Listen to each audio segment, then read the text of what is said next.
Welcome. I'm excited today. Named Melanie from Wangenheim. It's about mastering the unknown. And here with me today is Dr. Suzy Siegle. And I'm excited is that she is in so many areas an expert, from business professor to attorney to loving innovation. And all of this brings in the locus of control. And what I am excited about is to learn more and bring to the audience why she got into locus of control. Can you share about that a little, Suzy?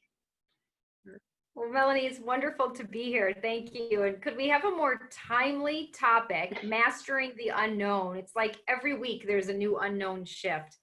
So, thank you for sharing. My background really is an intersection of business, law, education, higher education, leadership. And when I began this research, I wanted to get more of an idea of how much control we really have in our lives. Because when we're looking to master the unknown, and you see the mindset hashtag that you have, we want to know what is it that we can control and how do we deal with the things that we can't.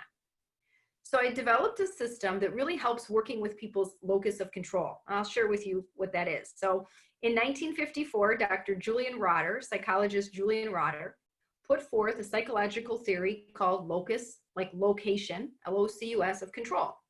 And he said this is really the degree to which people believe and perceive that the outcomes and the results and everything we get in our lives are the result of our decisions, our actions, and our choices versus the results of luck, chance, circumstance, or as he said, powerful others. I always love that powerful others thing, but it's so timely because we think about it with the government and with other things, business, bosses. Okay.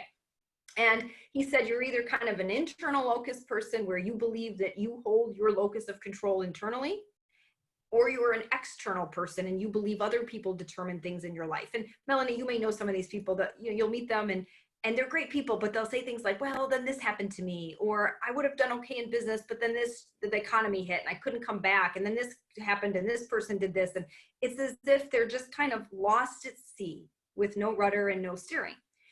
And so he said, this is pretty much fixed over time. People don't change. And when I read that, I thought, well, wait a minute, that can't be the case, that some people are walking around the world and their lives are completely in the hands of other people, and other people are walking around the world and they're in charge. I wonder if we all have an internal locus and if we can gain control of it. When you look at the research, when you look at anything you do on locus of control, and one of the things we're going to give to your audience today is some of the research and science behind it, because as a professor and as a business person, I'm all about the application, right? If you can't use this in your life, what good is it, right? If it doesn't get changed.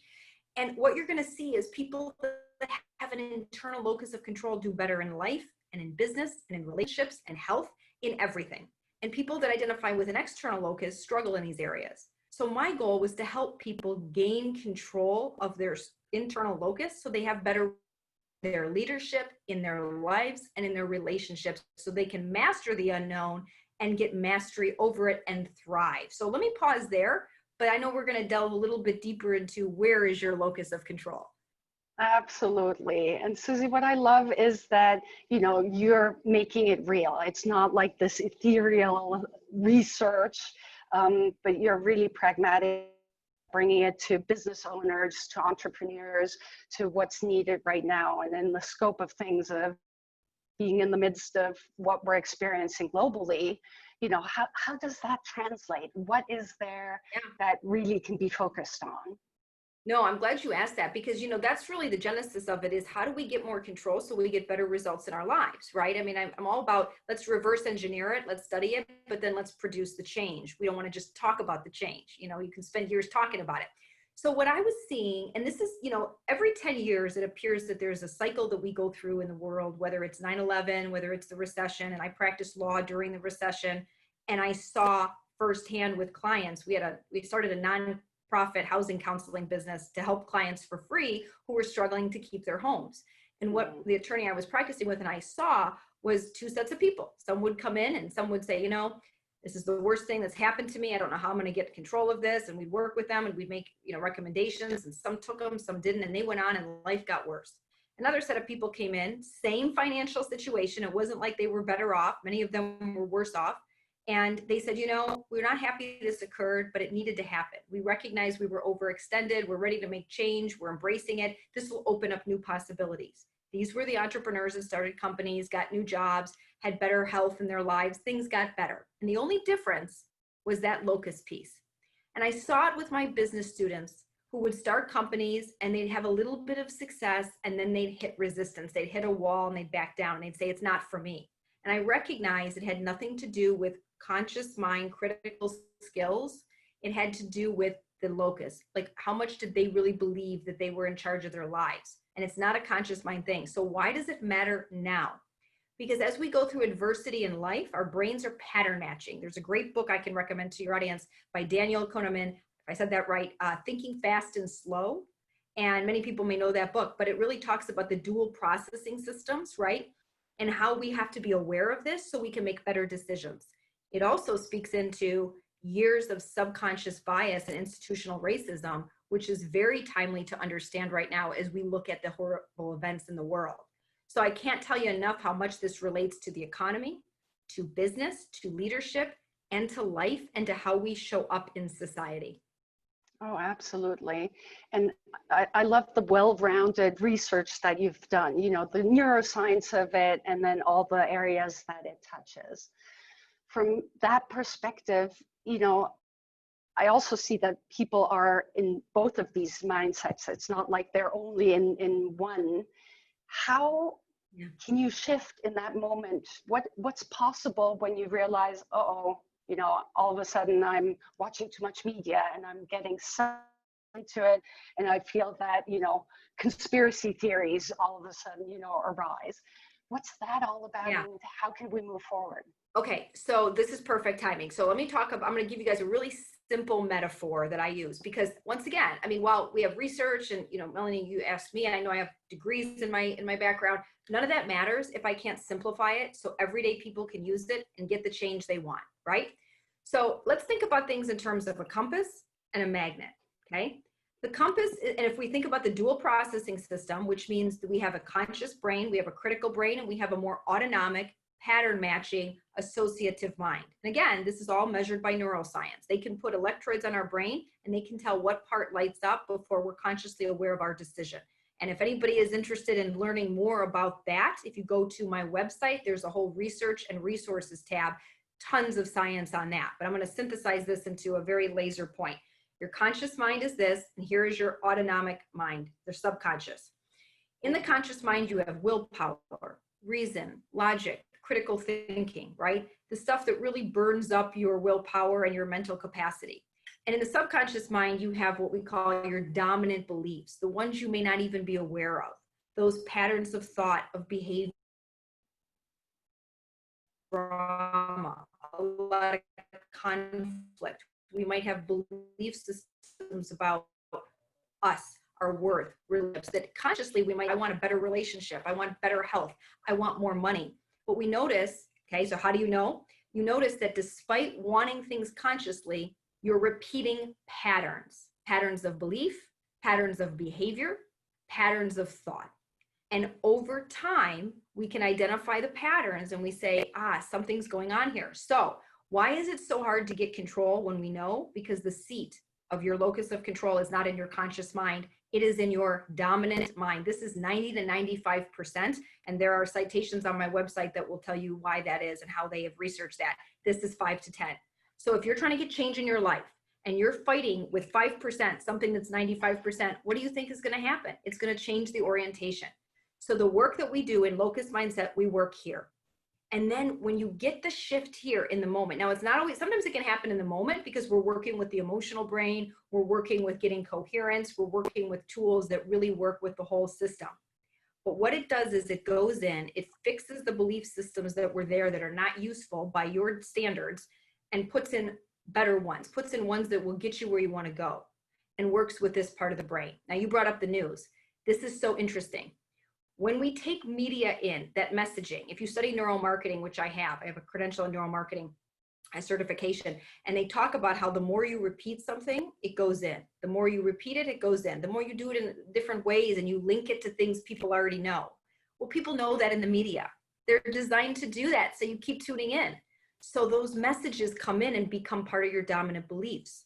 And that's why it's really important that we do the work here. And when you get the shift here, it doesn't feel like you're exerting your will. It's just, oh, that's weird. Doesn't even faze me anymore. Or that emotional trigger isn't there. I've had people with asthma say, wow, I don't even think I have a problem. I mean, they still have the inhaler, but they notice they're not even in that overwhelm. So that's why we do the work there. This is where your locus is. And that's why it's so hard for people to change, because if you've had a history of a certain behavior, a certain pattern, a certain thought, a certain process, it's all neurology, right? There's always a neural pathway connected to a thought, a reaction, and an emotion. They can measure it now in the brain. Now we go in and we make the change because we can do it. We're neuroplastic. So beautiful. If we are pattern related, what is it that you've experienced? What breaks that pattern, or what needs to happen for that shift to be available? Okay, so it is very challenging. First, you have to have an openness to understand this dual processing system and an awareness, okay? And so just the fact that you have an awareness and you say, okay, I get it. And I always say the tools we use don't rely on belief, but you do have to believe that there might be something you haven't been aware of, right? So I'll use myself as an example. I saw patterns repeating in my life, in my relationships, with people at work, conflicts. And it was as if you saw the same movie, just a different cast, right? Mm-hmm. It was like, wow, this thing seems to be repeating again. When that happens, that usually is a pattern. Something's going on here, okay? And when you understand how the brain works, we're operating, at the very base level, at that fear level, at the amygdala. It's, am I being threatened? Is my life being threatened? Am I respected? Am I loved? Am I enough? And am I going to be left alone? Because those are the things that every human being needs to know and have taken care of and work on to feel okay, to feel like they can contribute to the world. So the awareness is one. The second is that you have to embrace the idea that your identity is not your behavior. I'm going to say that again. Your identity is not your behavior. Your identity is that spark of life. As a Christian, I say that spark of God in me. Everything else I do, from how I think to how my emotions are triggered, to my speech, to my personality. It's a great book coming out by Dr. Benjamin Hardy, Personality is Not Permanent, is a neurology, is a behavior. And you can always change a behavior if it's not useful. So if you're really willing to say, look, I will do whatever I have to do to get the results I want in my life and my relationship, then you have to do that. And the third is you have to work with this part of the brain. And it's very challenging because many times we try to get it in here. And when I work with clients, I have a course called the Thrive Framework, and Thrive is an acronym for how things get in the subconscious mind. But we actually do work very quickly with leaders and business people and entrepreneurs because we use a system that bypasses the conscious filter, because the conscious mind is going to knock stuff out if it doesn't match here. So I need to work with people and bypass that so we get in here and get the change a lot faster. So an openness, understanding that your identity is not your behavior, and then knowing the tools of how the mind learns. Repetition, handwriting is a great way, timing, visualization, imagination, and also what you do before you go to bed. The practice I teach people, we do 15 minutes before you go to sleep, because that's when your brain is most willing to accept new information. And when things get down here, they're accepted. What we need to do is bypass this, fix it here, and bring this back. So it's a little bit of a long answer, but in short, you have to use the neuroscience tools. You have to use the tools of how the mind learns. Absolutely. Can you give an example of one of your clients of making it a bit more tangible? Yes. So I'll use my good friend and colleague who, for years has had asthma, and notice I'm saying has asthma, right? And had carried an inhaler, and at times when she would be exercising in the past said, oh, I noticed that, I can't run, I can't do vigorous exercise because I'm worried it's going to trigger my asthma, because it had done that in the past, right? And our brain is matching. And so she started to do the Thrive framework, and she was putting something in her 15 minutes before she went to bed, visualizing being a strong and healthy person, not even talking about walking or running or anything like that. And one day she says, you'll never believe this, but I'm running now. I'm like, what do you mean you're running? You were walking you were like a walker. You were like, the best walker in the world. And she says, no, I'm actually running on the treadmill. And I didn't even think about it. I just turned it up and started running. So I bring this up to be very careful because I'm not making any claims medically that this is going to help you. I can't do that. I'm not a doctor. I'm not a medical doctor, right? I have 2 doctorates, but I'm not a medical doctor. But what I will tell you is when the shift happens and all of a sudden your body's like, no, we can do this. It's seamless. You're not fighting your will. I'll give you another example. Conflict in the workplace, right? If we have an association down here, despite us saying, no, I'm going to embrace conflict. I know that it's important to get to the root of problem and it builds relationship.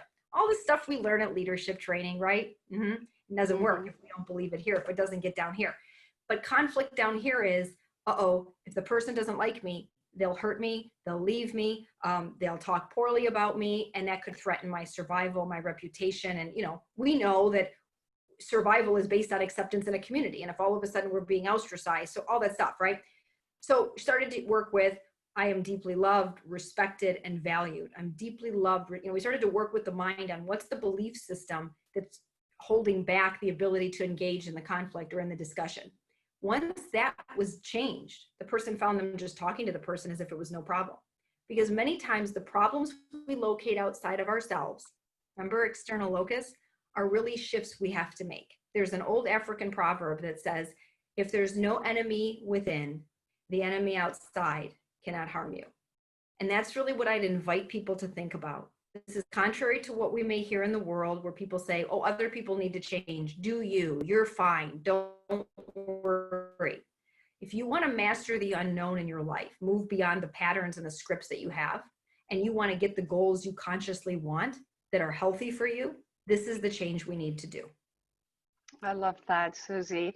And, from the inside out, right? That's kind of the approach of, first of all, locating that magnet. Around, you had also mentioned something around Heartmath. Can you expand a little on how that plays a role in all of this? Oh, it plays such a role. I'm also a certified Heartmath trainer, and I do workshops with people to build resilience and coherence. So a couple of things. One is when you understand Heartmath starts from the premise that, our heart, and this is scientifically proven, emits an electromagnetic field that is measurable with instruments, a magnetometer that is 3 feet in diameter. So there's an energy field 3 feet in diameter that's emitting when people are, moving around the world. They can measure this. That's how they sometimes do espionage. They're like, oh, there's a human heart in there. They don't see the person, but they can measure the field. Well, that energy field is based on our breath and our heart rhythms and the chemicals that are generated in our body in response. So if you're in a high pressure, high intensity, high emotional state that's negative, then that's going to impact your field as well as your health. So one way you can get control of your locus in the moment, right, is to shift your breathing. And Heartmath teaches a very specific breathing technique that we work with people on. It's not relaxation breathing, it's coherence breathing. It's to align your mind and your body so that you immediately shift out of this old pattern, overwhelm, anxiety. Oh no, I can't do that. It's literally something you do in the moment. And it has nothing to do with your brain. It has everything to do with working with your heart and the emotional part of your brain, and the emotional part of your system, right? Because our systems, we really have embodied cognition, meaning we think and feel things in our body. So Heartmath does a great job with that. I love working with people, especially high-performing leaders and entrepreneurs, because they're like, give me a tool that's science-based, that works, that I can repeat and I can use and I can see results. And I'm like, this does it.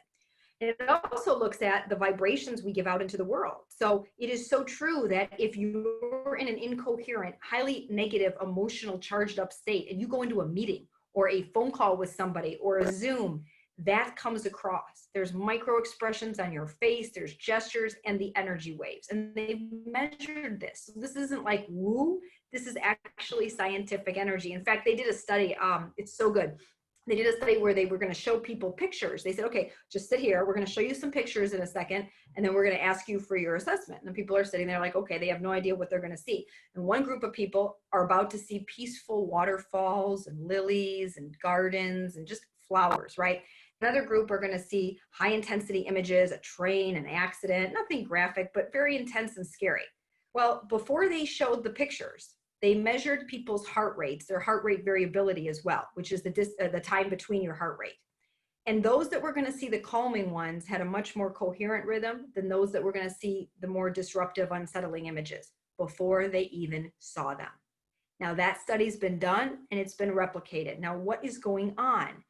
The explanation isn't that necessarily that consciously they're telepathic, but that something in their heart intuited that what was going to happen, because again, you have that field, right, was going to cause anxiety. So this is what I mean by there are things that go on we don't explain, but it's within our locus to understand, oh, how am I going to respond to it? So that's what Heartmath is so valuable, is it really works with the science-based system. So you show up better and you're more resilient. So you don't have to worry. Like if you're in a high stress profession, business, leadership, first response, medical, law enforcement. I have so many law enforcement people that I talk with, and you don't have to burn yourself out if you use these tools to recharge and build resilience. That way you're not breaking yourself down. I love how you just can break it down and simplify these very complex processes that are going on, Susie. Curious, got you into locus of control and diving into all of these topics. What's your personal why behind all of this? Yeah, no, and I say this kind of like, it sounds selfish to say I didn't really develop this for others right away. I needed a system that would work for me. I noticed patterns and breakdowns in my life, in my relationships, with my family, with my colleagues, that were just repeating. High anxiety, overwhelm. Overwhelm is kind of like, it's how you show up, right? It's how you are. It's not really based on the schedules you have, And I thought, well, everything that I had been taught to fix this wasn't working. And I was in therapy for 9 years with some wonderful therapists, 3 different ones, and they were very smart people, and it was kind of helpful, but sometimes it would be worse. I would leave the meetings thinking, gosh, and I remember one time coming in and I said, oh, what are we here to talk about? And the guy says, well, what's the agenda? And I was like, what do you mean, what's the agenda? How about solve it? Like, you tell me, right? I'm a lawyer. I want to solve things for people. And they're telling me, like, what am I? So I was like, I got to figure this out. So I was like, okay, how does this stuff get in? So you start studying the mind. You think, okay, well, some of this probably goes back to childhood. Therapist said that, right? So at least I'm like, okay. And when you start to do the research and you look at what they are learning now about epigenetics, about markers of trauma on Holocaust victims, a great book is by Mark Wulin, It Didn't Start With You. And when you start to see how patterns form and how the brain learns, then I thought, well, this is good, because now I can reverse engineer the system. And when I did that, when I developed the Thrive framework, which it's a longer program in the sense that it takes longer, it's not something I tried to teach it before in like an hour and everything, and then people are kind of confused. So it is a program I offer, and it's not very expensive, but what we do is we really work with the science of the mind to get personal change for people, and they can use this ongoing and they don't have to ever come back. And I found for me, again, I can't make any claims, I can't make any income, or it may not work for you, but I found it shifted me. And then I built it into a framework, that system. And I used it with my students, my entrepreneurs, my colleagues, my friends, my clients. And I most recently did a focus group to measure it against locus of control. I said, well, is this even moving the needle for people on control? They said they love it, but is it helping? So we used this is a lot of academic stuff. We used a locus of control assessment that was already published and tested. And I measured people before the Thrive framework and after. It was a fabulous focus group, by the way. Talk about people that were open, that were high achievers, that wanted to learn, that were willing to change. And we saw a statistically significant shift. And the qualitative feedback was great. And all of that is on my site as well. And the people are just wonderful too. But I would say that because I do believe that when we work with the most powerful part of the brain, you get change, and it feels better. It doesn't feel like you're exerting your will.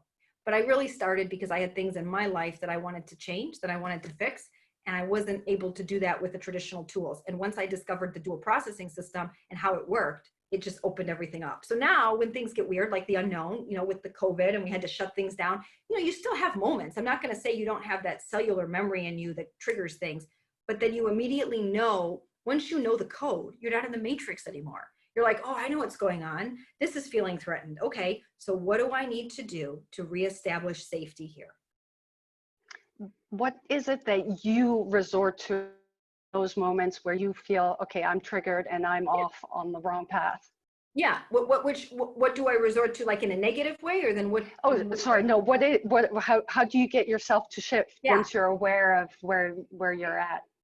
Okay. So 2 things. One is I know the Heartmath techniques, and I know what I need to do to kind of get coherent. And those, again, take a little bit longer to teach than we hear. But so I immediately realized this is not happening up here. I need to get, if you change your posture and you change your breath, you can immediately shift how you feel and how you show up, right? Many times you can see people when they're in intensity and like this, they're walking around like this, right? So if you literally just change your body, Amy Cuddy did this. She studied this, right? Power poses. She's a business professor from Harvard. So it's interesting how business people find these things, right? And she found that when people were in this pose for 2 minutes, they felt empowered. They felt, so there is something about the physiology. So you do have to alter your physiology. You have to alter your physical state. And then I asked myself, what's the fear? What's the underlying fear? I'm going to give you an example. This is going to sound really simple. I just had some dental work done. I have 2 crowns and I like to get them replaced every, 10 years or so. So there's not a problem. And you go in and they remove them and they put in temporary crowns. And boy, I got to tell you, I just started like having weirdness about this. I started to get afraid. I started to worry about, are they going to fall out? Is my mouth going to decay? All this fear, right? And you think to yourself, well, this is a 40-something woman. Okay. I know, right? And why am I having such a breakdown? So I literally asked myself, now this is really where you got to be aware. I said, well, what is the fear? I was afraid that if I needed help, the dentist wouldn't be available, even though they told me he would be if I had to call them. I was afraid I wasn't worth enough having it work for me. And I was afraid that if something was going to go wrong, it would. Now, where do we think those live? I could try to dismiss it and rationally say, oh, you're just being ridiculous. You live in a city where you could throw a Nerf ball and there's a dentist somewhere and, it's never happened before and you're in good health, but that's not where those beliefs live. And if you go back into my history, my mom and my grandma, there were health challenges where if something could go wrong, it would. So when something small, like a dentist happens, I'm now like in anxiety. And so that's where I had to then go, there's a belief system here. It's not about here. Because what do we want to do? We want to list all the rational reasons why my fear shouldn't happen. But that's not where it lives. That's not how problems are formed. So I did work here and I used the throw framework to put in what needed to be true here, which is my body heals myself. I'm strong and healthy and resilient. I am worth healing and health. And you think this sounds so simple. Yeah, I know. And it works because this mind is like the equivalent of a 7-year-old, right? It really is. But this is what drives the bus. And when people try it, you don't even have to believe it. Just do the process in the order that it's laid out. They get the result. So that's what I'm talking about is we're working with a much simpler system and we're working with belief systems that run below the threshold of our awareness.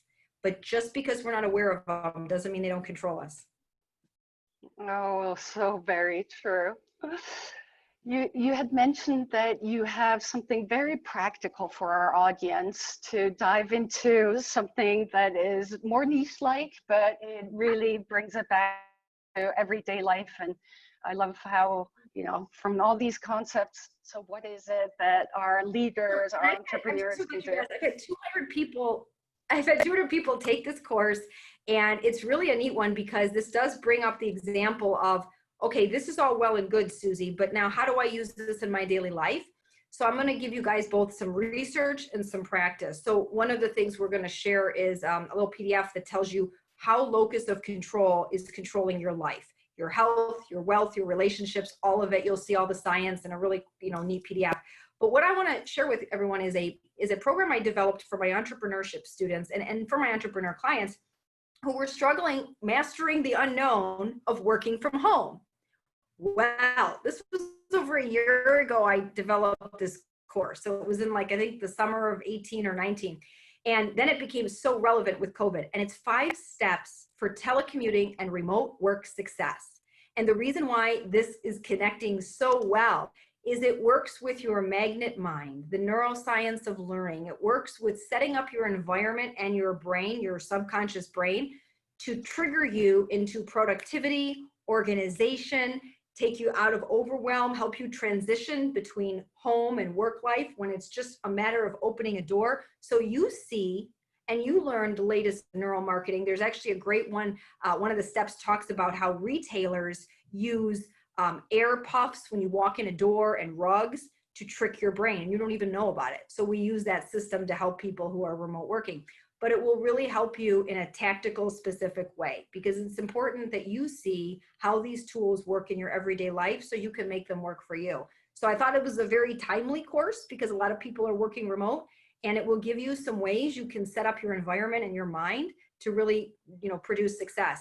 It will also give you an awareness when you move around the world and you go into stores or restaurants of how much communication is happening in your brain that is all autonomic, that you're not even aware of. And that's okay, but that just gives us an insight into why we need to understand this to make change. Oh, Suzy, thank you so much. Really appreciate it. We're going to put it on the website so they'll have the links and can easily find the resources that you were referring to. And I want to thank you so much for being on the show, of providing all the research and insights and making it so practical with the compass and the magnet. Beautiful. Thank you, Melanie, for what you're doing. I think it's such a timely topic for people, and it's helping them. And I like that you said mastering. It's not just dealing with. We don't want to just have people survive. We want them to flourish. We want them to thrive. And that's what you're doing. So thank you. Thank you, Suzy, for saying that. It's really about creating insights and inspirations, and then something very practical like tools so it can be applied and it doesn't become this huge thing, but it's a continuous process of mastering. Okay, well, goodbye.